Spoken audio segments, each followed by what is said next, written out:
Hi everybody, today I will be walking you through my presentation on the two-way mixed measures ANOVA, and specifically as that relates to an analysis of helping-related self-efficacy.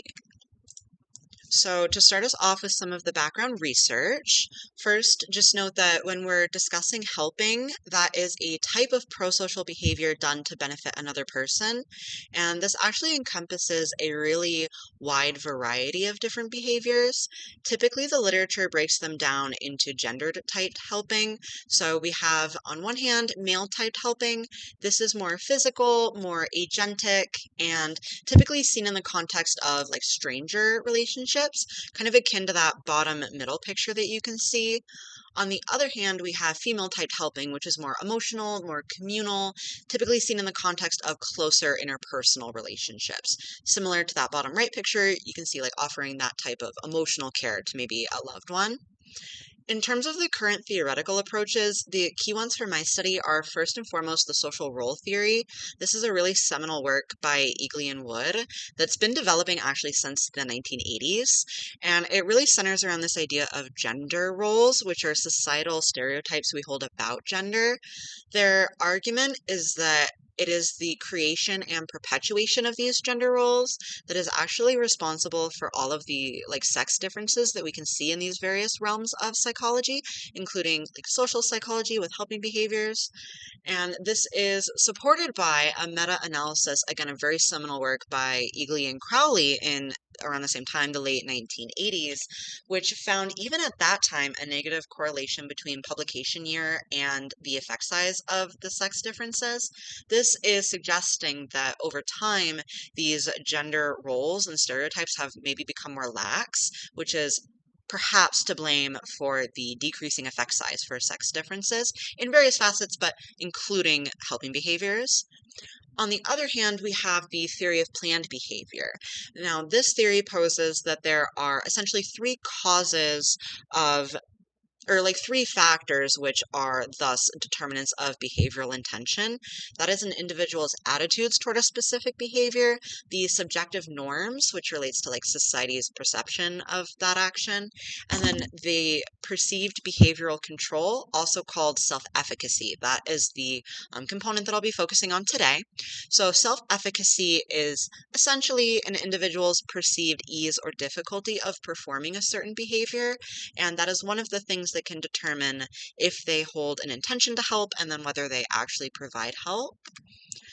So note that these two theoretical approaches have been combined into this overall model here. I won't go through the whole model for sake of time, but the overall argument is that our more generalized gender roles, stereotypes, and expectations specifically influence the more like narrow gender roles and stereotypes we have about helping in particular, and that thus impacts our specifically attitudes toward certain helping behaviors, the subjective norms, and then the self-efficacy we hold toward those behaviors.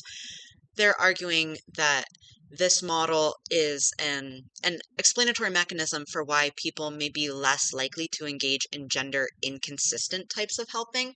So like why women may be less likely to engage in, for instance, masculine helping because it's against gender norms, and then they might have more negative attitudes, they might be worried about judgment, and they might just have lower self-efficacy. Maybe they just don't feel confident in performing that particular behavior. So for my study specifically, I am interested in whether queer identity might act as a moderator on this relationship between gender roles and helping intentions and helping behaviors, especially through that self-efficacy mechanism. So in this case, I'm only investigating a very small part of my thesis for this project. My particular research question here is, among women, is there a significant interaction between queer identity and helping condition on self-efficacy score? So you can see this is the specific pathway in the model that I'll be investigating, and my reasoning here is just that queer individuals might hold a internalized different set of gender roles and expectations, but also within that smaller society of the queer community, it might be that different gender roles, stereotypes, expectations are created and perpetuated that could thus, in fact, or impact the way an individual engages in helping. Why?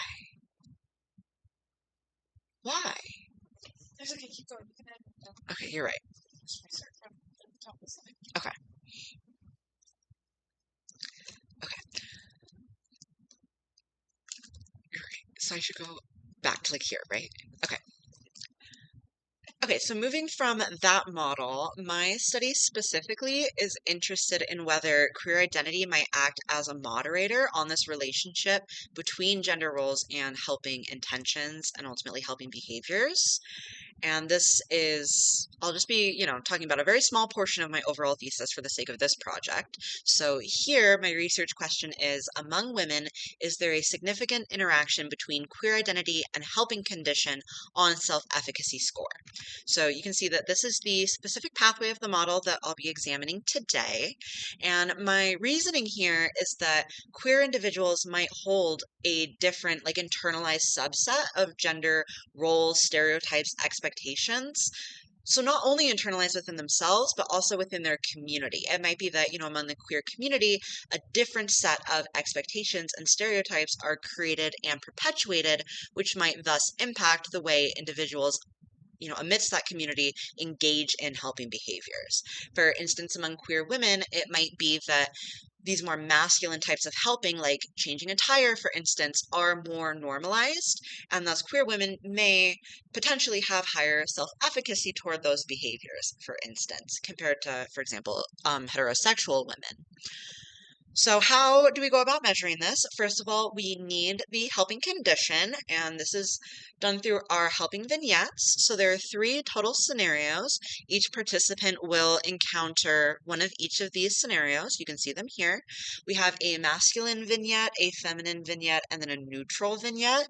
And when I say this, I'm referring to the gender stereotypicality of those scenarios themselves. So for instance, for the second one, helping someone choose what to wear. This isn't a feminine vignette because it's a woman engaging in the behavior. The participant is imagining themselves engaging in that behavior. Rather, it's a feminine vignette because that behavior itself has been stereotyped as traditionally feminine. Just to clarify that. And then we will also, of course, need a measure of self-efficacy, which we are using this measure of perceived behavioral control used by Atkinson et al. So my thesis as a whole is actually a replication study of this study, which tests that overall GRIT model that I showed a few slides ago. And they created this measure, which is a 6-item survey, a 7-point Likert scale. You can see their example item, I am qualified to provide help in this way. So participants, after reading each vignette, would self-report regarding that scenario, imagining themselves engaging in that behavior, and Atkinson et al. Calculated a mean self-efficacy score for that.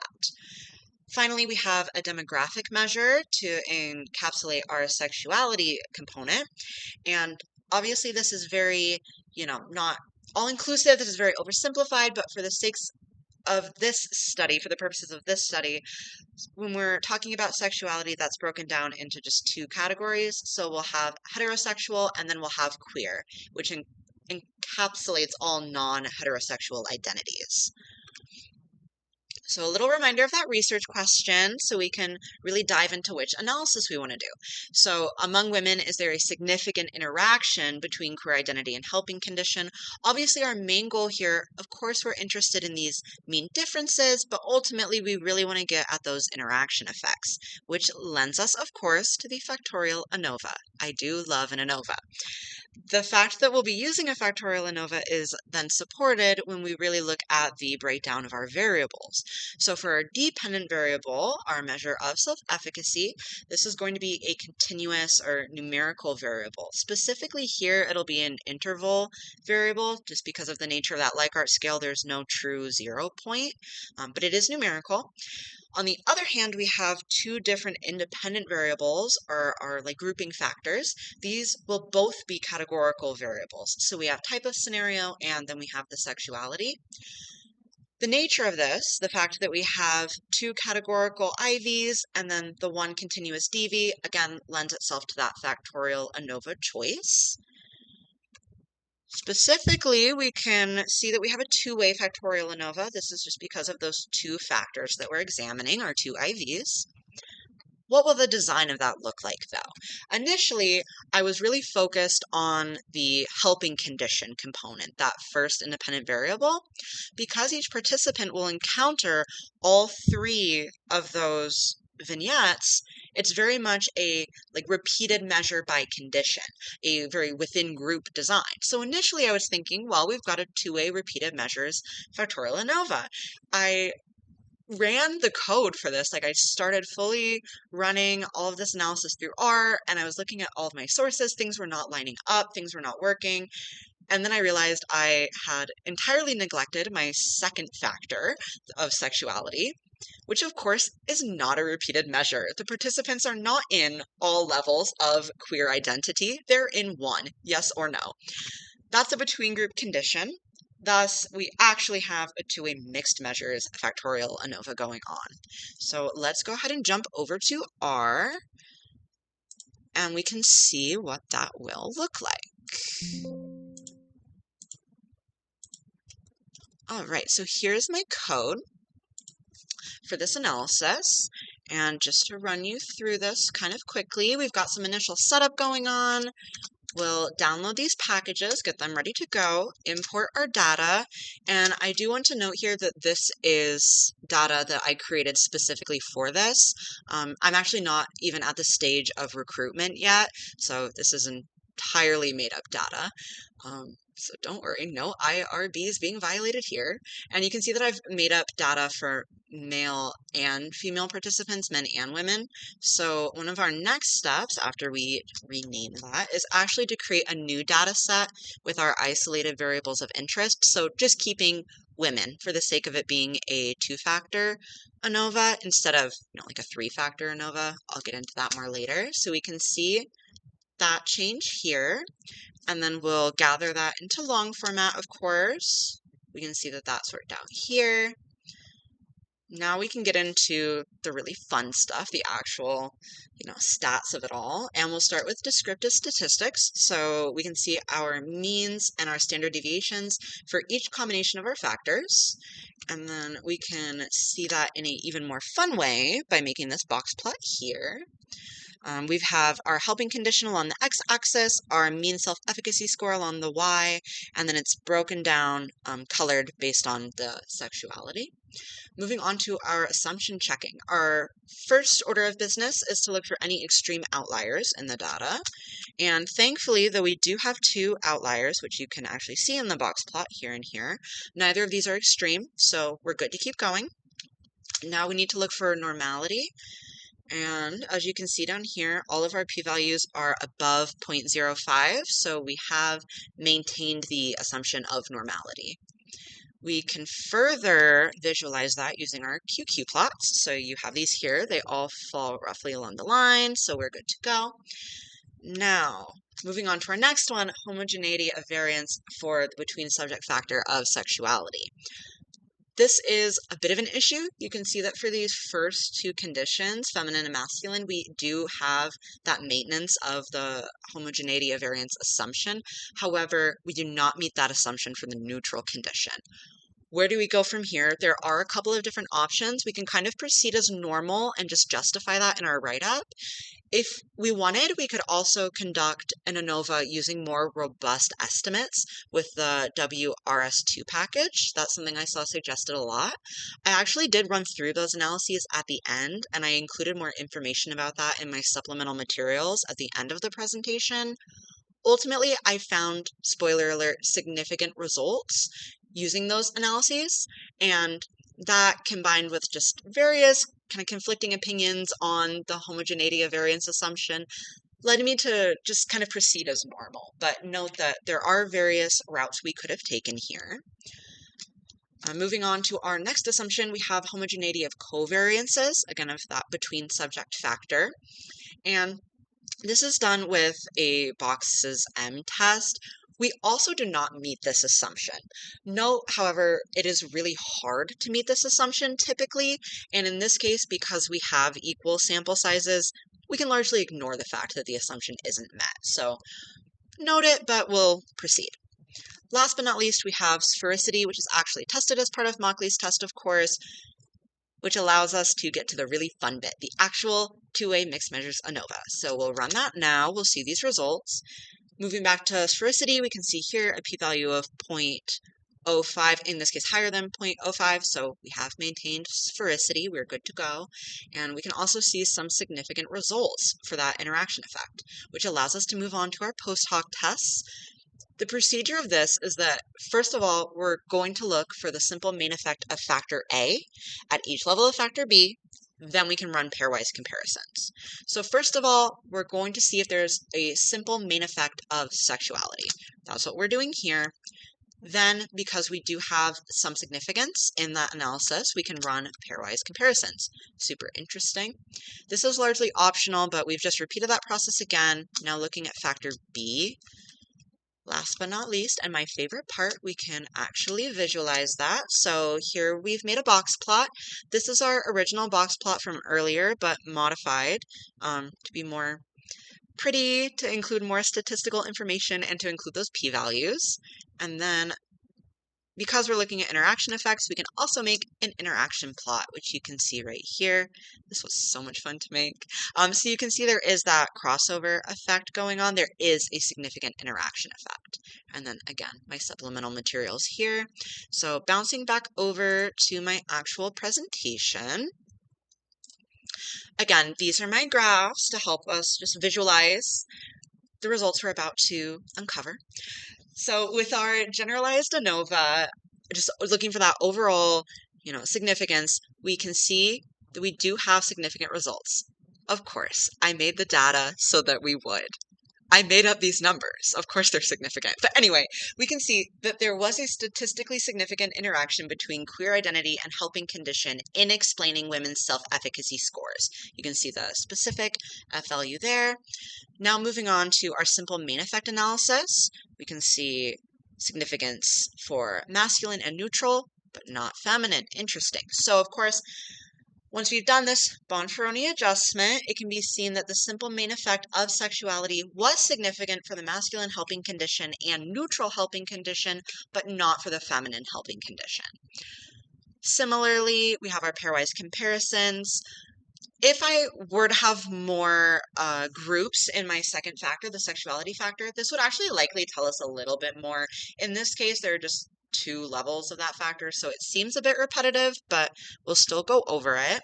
The pairwise comparisons show that the mean self-efficacy score was significantly different in queer versus heterosexual women for the masculine helping vignette and in queer versus heterosexual women for the neutral helping vignette. So it makes sense, considering these are all women we're looking at, that they would potentially approach a feminine helping condition in very similar ways that don't show these significant mean differences. But as we theorized, potentially queer women are approaching these sort of gender inconsistent helping scenarios, these more masculine helping scenarios, more neutral ones, with a higher level of self-efficacy compared to heterosexual women that might be guided more by these stereotyped gender roles. So what are my next steps? First of all, in terms of my study, I definitely need to conduct a pilot study. Here I've just discussed self-efficacy. I'm actually measuring all 3 components of that theory of planned behavior with all of those helping vignettes, and I'm collecting other demographic variables and other measures. There's a lot going on. So I need some more pilot studies, and obviously to continue thinking conceptually about my study design. I really want to incorporate more intersectionality, so I've been working on that, and those are steps that I do plan to complete before I can really enter that recruitment phase and actually gather my participants. With a more stats focus, my main goal right now is to just continue to enhance my abilities. For my overall thesis, I'm actually doing a 2x2x3 mixed measures factorial ANOVA, actually a factorial and COVA, because I do have a covariate as well. So I will be incorporating gender as one of my factors, and I'll obviously need to familiarize myself more with the R, coding for all of that, but I just wanted to start with a more manageable piece for now. So thank you guys. That's all I've got.